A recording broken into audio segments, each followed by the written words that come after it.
What's up YouTube, it's Skeetabird and I'm bringing you another one of my Goldeneye weapons reviews. This time we're going over the shotguns. I'm not going to feature gameplay because I've never had particular skill with the shotguns and I haven't played this game in a long time. First shotgun we're going over today is the Sly 2020. It's the highest damage shotgun in the game, showing a high damage. All shotguns have the same pellet spread and accuracy doesn't matter because of the low rate of fire. The Sly supposedly has good range, but I find the shotgun's range, I can't tell the difference other than the Masterton seems to have a slightly higher range than every other shotgun. This shotgun also features the lowest rate of fire as a trade-off for its damage. I rather enjoyed this shotgun. It was one of my favorites until I unlocked the drumhead. The SEGS 550 is a little bit more well-rounded, with the damage being lower in exchange for a higher rate of fire. This shotgun also has to put the pellets in manually. The Sly has a clip, so it makes it easier. A lot of people like the way this shotgun handles better than the Sly, but I personally didn't care for it quite as much. The Interdictus is my least favorite shotgun, as it's simply just a worse version of the SEGS with a reflex sight option attachment. I'm not particularly big on aiming down sights with my shotguns, so I don't care for this shotgun, but if you aim down sights, this could be the one for you because the sights are nice, because the reflex sight. The Drumhead Type 12 almost has as much damage as the Sly. I found it was very consistent at one-hit kills, even without heavy hitter. Rate of fire is as good as the SEGS, so I would definitely go with this shotgun until you unlock the Masterton. It's the most well-rounded one in the game, and it does not have ammunition supply. The Masterton I don't have unlocked yet, but I find it to be a consistent 1 to 2 hit kill, with the second shot not being a problem because it's fully automatic. The range seems to be slightly different, although it's a bit more inconsistent, but that gets made up for with the high rate of fire. However, the Masterton does not have anywhere near as much starting ammunition as the other shotguns, and this causes issues. It is reloaded by a drum magazine, so that's not a problem, but the low ammunition still makes an excellent pairing for multitask, so you have another weapon to fall back, such as a Strata. Because I don't have particular skill with shotguns and never have, I'm not showing gameplay, so I'm combining this episode with the sniper rifles, actually. I'm not doing sniper gameplay either because sniper gameplay would be rather boring. The first sniper unlock is the Pavlov ASR. This is one of the worst weapons in the game because it's very slow shooting, regardless of what the rate of fire shows. It has very low center speeds and move speeds, and it's not consistent at one-hit kills, even with heavy hitter.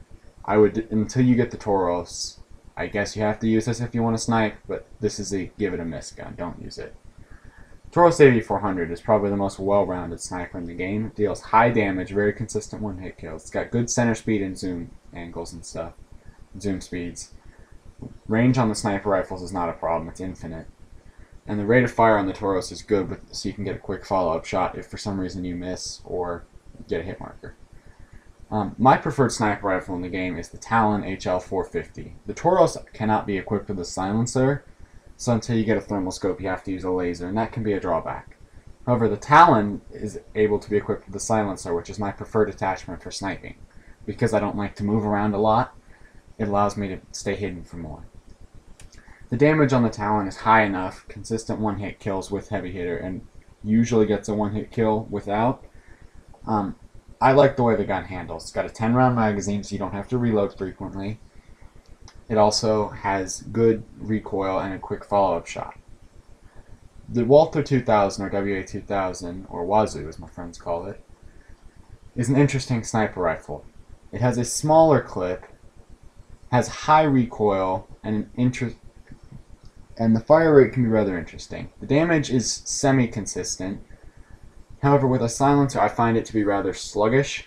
I've learned that from split screen, but when I find it with a laser, it seems to work very well for me because the center speeds seem to be increased. This with a laser is probably my favorite sniper setup because I'm not a particularly accurate sniper, so a quick follow-up shot is nice. Also, for your information, I don't tend to care for the thermal scopes even on the snipers. I just find the definition isn't clear enough for me. The Gambit CP208 is probably the best sniper in the game. It's almost a one-shot kill without heavy hitter, even if they're running bio booster and reactive armor, I believe, which frees you up to use speed loader reactive armor.